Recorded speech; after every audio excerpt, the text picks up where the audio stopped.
Dear students, today we are going to learn that how each magnet, each atom is probably having some magnetism. In most of the cases this is true because each atom is having a nucleus which consists of neutron and proton, and electrons are revolving around it. We have considered the most simplest case, hydrogen atom, isotope 1H1.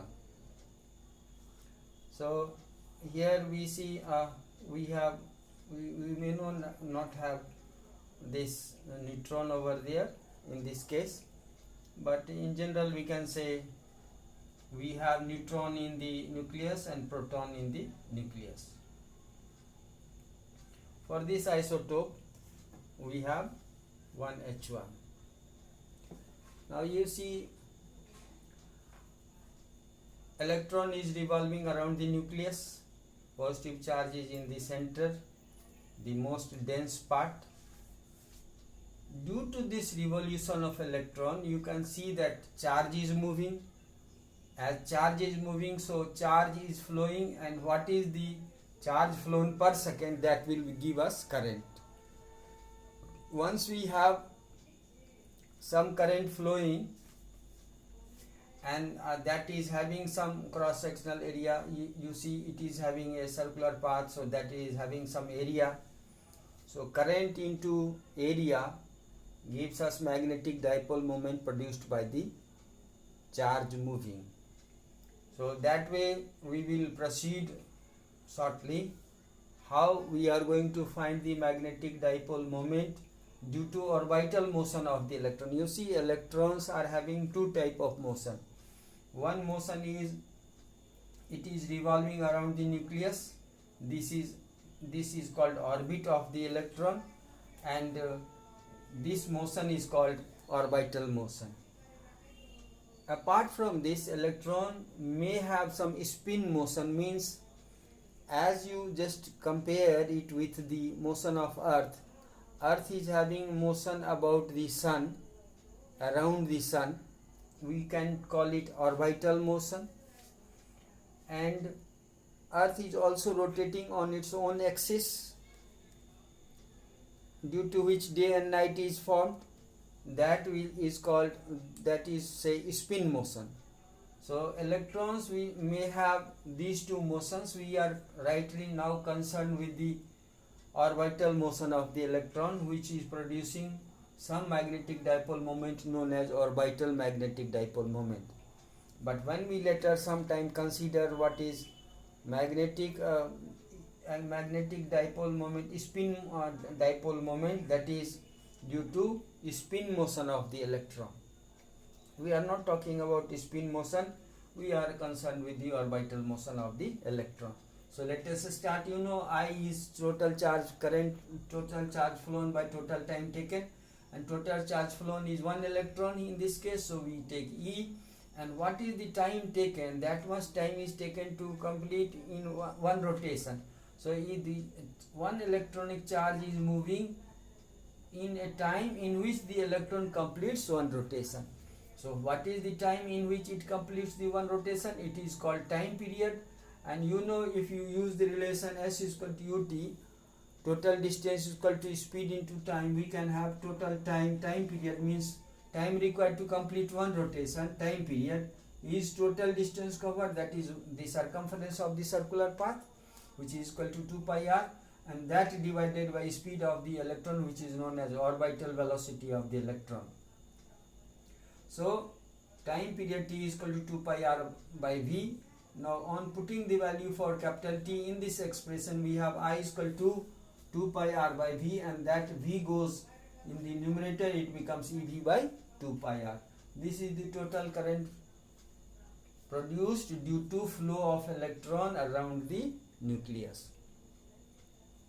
Now we also know that magnetic dipole moment is I into A. We have used a different symbol instead of a small m, which we have been using because we are having two type of motion which is producing two different magnetic dipole moments. So we are naming it, symbolizing it with a different symbol mu L. L represents the orbital motion and mu is the magnetic dipole moment due to orbital motion mu L. Now I, we have calculated I is equal to EV by 2 pi r, and cross sectional area, the area vector of this loop is pi r square, because it is having radius of revolution is r.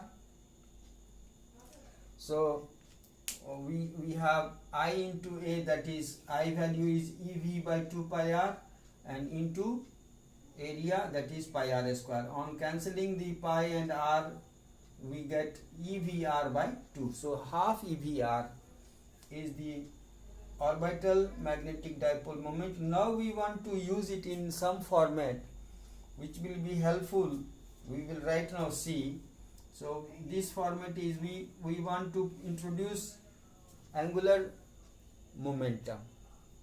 Angular momentum is MVR, moment of momentum is angular momentum. We have learned in class 11. So to have this expression, we multiply numerator by ME and divide it by ME.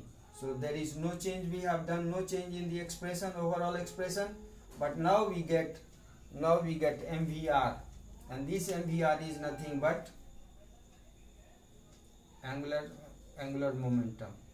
So for this MVR we write capital L, angular momentum, and you see E by 2 ME is left there. Now according to Bohr's theory of hydrogen atom, which brought him Nobel Prize as well, Mr. Bohr discovered that electrons are not allowed to revolve around the nucleus at all possible distances from the nucleus. There are certain radius of orbit which are allowed and others are disallowed. So that means, what is the condition where it is allowed? Condition is the orbit for which angular momentum is equal to nh cut, means n into pi by h by 2 pi.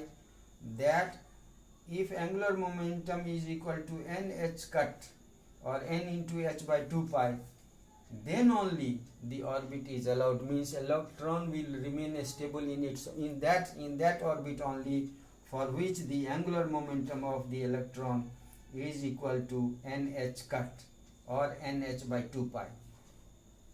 Now n is the number of orbit, first orbit. For a first orbit we have n is equal to 1, for the second allowed orbit we have n is equal to 2, etc., so on so forth. So for the first orbit, if we take n is equal to 1, then L must be equal to h upon 2 pi. So that means for L we can replace L by a value h by 2 pi. So a magnetic dipole, orbital dipole moment mu L, orbital dipole moment mu L of the hydrogen atom is E by 2 me. Me is the mass of electron into h by 2 pi. This value is also known as Bohr's magneton. The orbital magnetic dipole moment, mu L for n is equal to 1 is E by 2 me h upon 2 pi, is also known as Bohr's magneton. This value is known as Bohr's magneton, and the ratio mu L by, you see, this is mu L. So the ratio mu L by L, that is E by 2 me, is known as gyromagnetic ratio of an orbital electron. So this is all for today. Students, I believe that now you have understood why any material becomes magnetic but not found always magnetic. Why this happens?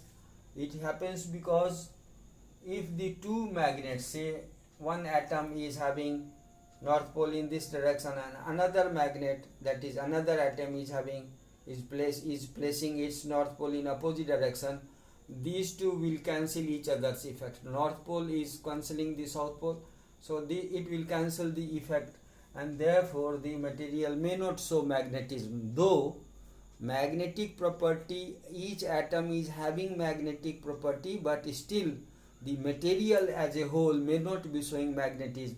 This is because the individual atomic magnets may not be arranged in one particular direction, or majority may not be arranged in one particular direction. They might be randomly arranged to produce no magnetic field in the material expressively. Though it is there inside the material, each individual atom might be magnetic, but the material may not be showing magnetism, as is the case of ordinary iron rods. Every individual atom molecule of it is having magnetic property, but as they are arranged randomly, their net magnetism is not expressed. So that's all for today. Thank you and have a nice day.